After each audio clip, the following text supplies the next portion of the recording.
So last night, Sony held their PlayStation E3 2016 press conference, and to be honest, a lot of people, including myself, didn't really know what to expect going into this show, because the rumor was, for the past couple of months, that a new PlayStation Neo, or a PlayStation 4.5, if you will, was going to be shown off with 4K resolution graphics to compete with the Xbox One S that was debuted yesterday as well, but that didn't end up happening, and those rumors were actually shut down earlier in the week. So to be honest, I didn't really know what to expect from this show.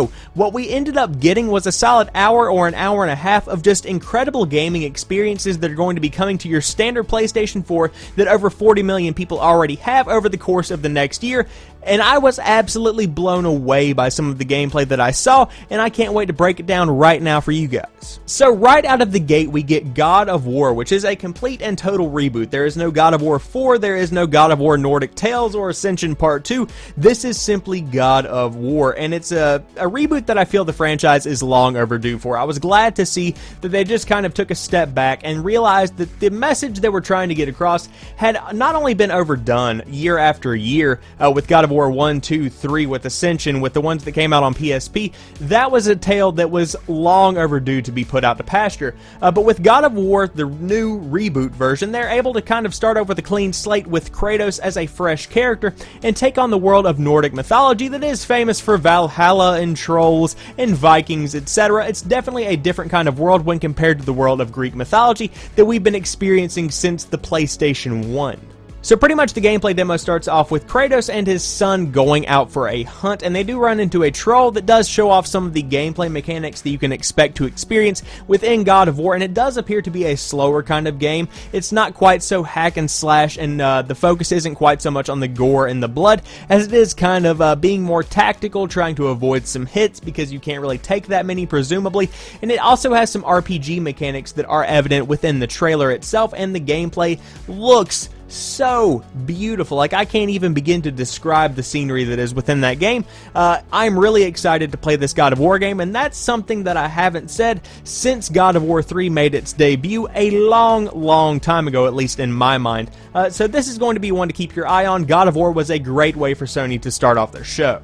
So then they talked about Days Gone, which is a very interesting title that I am extremely excited to see, and we're going to be talking about at the end of this video, because that's pretty much what PlayStation did at their press conference. They kind of came back and round out the entire show with some more Days Gone gameplay, which again, wow, we'll talk about that in a second. But The Last Guardian finally has a release date. That is some big news from the show, and it is coming out on October the 25th, 2016. So for those that have been waiting on this game for close to, if not over a decade now, you can now count down the days until that thing is released, and I am ready for it just to come out, because for as long as I've been paying attention to gaming news, The Last Guardian has been the next big thing, and I'm ready to just get it out and see if it does live up to all this hype that has been building over such a long period of time. So then we saw some more Horizon Zero Dawn, which was delayed into 2017, but it is Q1, so I mean, you can't really complain that much. But this new gameplay showed off a new crafting system where different kinds of enemies can be taken down and scavenged for different kinds of technology components that can then be used to craft different kinds of equipment and weapons. Definitely an interesting system. Now, on top of that, we saw an RPG-style conversation wheel that you would kind of see in Mass Effect. So what I'm really gathering from this Horizon Zero Dawn gameplay is that it is combining a lot of different genres together to make one core experience, and I really like the way this game is going. I got a Assassin's Creed vibe from the way that Aloy was traversing the environment. I definitely got some Far Cry vibes from how the crafting elements were brought into the game, and then with the combat system, I was kind of getting some of the Gears of War style with The Last of Us mixed in with some Uncharted. It's going to be a very interesting game, and I'm excited to see how it plays on the PlayStation 4, but as far as graphics and the setting and the look of the game goes, wow, just wow. So next up we saw Detroit Become Human, which features self-aware AI, and you play as one of those AI by the name of Connor, and he is tasked with trying to save this girl. At least that's what his job is in the trailer. And so the girl is being held hostage by another AI that has become self-aware, that is starting to think, so to speak, and so you pretty much have to choose how you want to deal with the situation, which is pretty much the premise behind Detroit Become Human. You can choose to address the situation in any way that you want. If you want to shoot the other guy, you you can choose to do that. If you want to try and talk him out of killing the girl, you can choose to do that. There are tons of different ways you can deal with a situation, so it's pretty much combining some of the elements of Heavy Rain with a lot more choice on the player side of things, and also a beautiful aesthetic that I have to admit looked pretty good, although it wasn't necessarily gameplay that we were looking at. It was pretty much just stuff that was rendered within the engine itself, so I'm still kind of on the fence about that one, but I do like the concept. So next up we saw Resident Evil 7, which completely and totally blew my mind, and it blew the minds of a lot of people that were in my Twitch chat, because we were all predicting that this was going to be Outlast 2. We were predicting that this might be Hideo Kojima's new project, since it did look a lot like the Silent Hill playable trailer, but what it ended up being was Resident Evil 7, and it does seem to call back to the original origins of Resident Evil, where you're just wandering around a house trying to figure out what happens, and there are jump scares behind doors, and it's a very horror-centric, not horror-centric like, you know, horror. We're talking about scary-centric kind of game, and I'm very excited to see where this one goes when it's released on January the 24th, 2017. This game is going to get delayed, I'm calling it right now, but still it looks so great, and it's nice to see that they're kind of putting a fresh thought, a fresh pair of eyes into the Resident Evil franchise to try and kind of bring back some glory to the name, because after the failure that was Resident Evil 6 and the overuse of Resident Evil like you saw in Resident Evil Operation Raccoon City over the past couple of years, I really want this franchise to have some new life breathed into it, and I think that's what we're seeing with 7. So then they talked about PlayStation VR, but not nearly as long as I had expected that they would, which for me spoke volumes, because I feel like the fact that they didn't spend the entire conference talking about this new $400 headset said that although it is coming out, and although it is an experience that you can have if you do own a PlayStation 4, it isn't something that you have to have. We're not pushing this onto you. You don't have to have this to get all these experiences, and that's something that I was glad to see. But as far as games go, we are seeing Farpoint, we are seeing Star Wars Battlefront X-Wing VR Mission, which is simply a mission where you're controlling an X-Wing in the Star Wars Battlefront universe. Who would have thought? Then you've got Batman Arkham VR, which is coming out in October of 2016, and I have absolutely no idea how that is going to work, but I almost guarantee you it is going to be pretty cool for any kind of Batman fans that are out there in the audience that have a PlayStation VR. And finally, to kind of put the cherry on the cake, so to speak, you've got Final Fantasy 15 VR Experience, where you play as Prompto, and it looks to be pretty cool. Not necessarily a game that I would check out, because as I mentioned in yesterday's breakdown of Microsoft's press conference, I'm not really that big into JRPGs. That being said, the fact that Final Fantasy 15 is supporting PlayStation VR is very cool, and I'm glad to see that happening. So next up, they talked about Call of Duty Infinite Warfare and Call of Duty Modern Warfare Remastered. Now, this is a delicate subject for me, because the gameplay trailer did look good. I'm not going to lie about that. I was impressed by it, and I was kind of surprised by it. That being said, I'm always surprised by the Call of Duty trailer every year. I'm always surprised by the gameplay.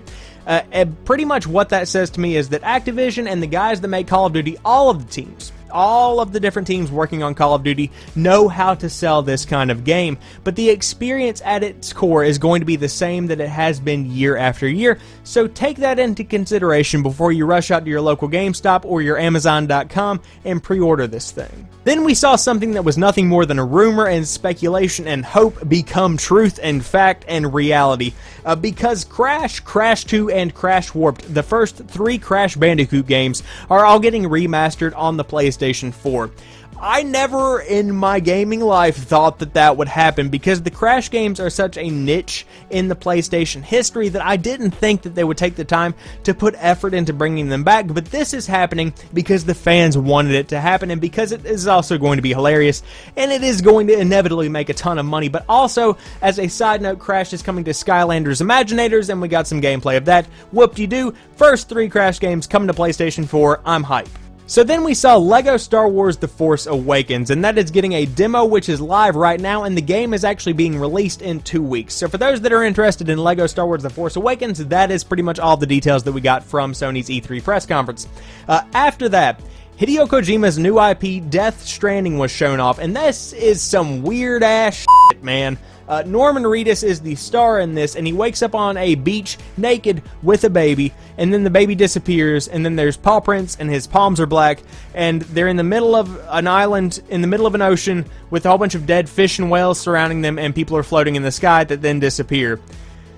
God, what a weird-ass game! After that, we were all just kind of blown away by what we just saw, but we were even more blown away by the fact that the rumor that there was going to be a Spider-Man game at PlayStation 4's E3 press conference were actually confirmed, and Insomniac is making it, and it actually looks really cool. There weren't many details shared about this game, but the fact that it is actually happening is blowing my mind, and that it's not coming out alongside of a movie and it's actually a standalone Spider-Man game. That is where it is at. That's the kind of thing I was hoping for, and since they did make Sunset Overdrive, I'm hoping some of that creativity does flow over into the Spider-Man universe, and I almost guarantee you that it will. So, wrapping things up, we have Days Gone, which was originally known as Dead Don't Ride, the game that was in development by Ben Studio and is still in development as Days Gone. They are the same exact game. I want to stress that point very clearly. But what exactly is this game? Take every experience you've had with State of Decay, take every experience you've had with watching World War Z, the movie with what's his name, Brad Pitt. Then you need to think about DayZ and all of the other zombie experiences that you can kind of gather. That's pretty much what you are getting within Days Gone. They've all been smashed together. Every iconic kind of zombie trait is present within this game, and it looks so cool. Pretty much the entire gameplay demo is a guy being chased by hordes of zombies and shooting at them with everything that he's got. Now, there's also going to be a pretty interesting story to go along with this incredible gameplay. It sounds like there is going to be a motorcycle gang that has stuck together after the zombie apocalypse, and this guy is kind of reminiscing on his wife that he left behind whenever the zombies did break out. Overall, the story hasn't been detailed much, but the gameplay looks incredible, and this is one you should definitely keep your eye on, and I guarantee you this is one that I'm going to be buying the day and the second that it comes out because it looks so incredible. So there you guys have it. That's pretty much everything that PlayStation showed off at E3 2016 with their main press conference. If you enjoyed this video, please drop me a like down below and leave a comment saying what your favorite game was that was shown off, or what you would have liked to see at the show that was not actually present. Now, for those that are new to my channel, I do upload new stuff like 3 or 4 days a week on a normal kind of schedule, but with E3 2016, I've been kicking it overtime, and we've been pumping out tons of videos throughout the course of the week and doing tons of Twitch streams, so be sure to check out all of that content. But as for right now, I want to thank each and every one of you guys for watching this particular video. I'll talk to you soon. Peace.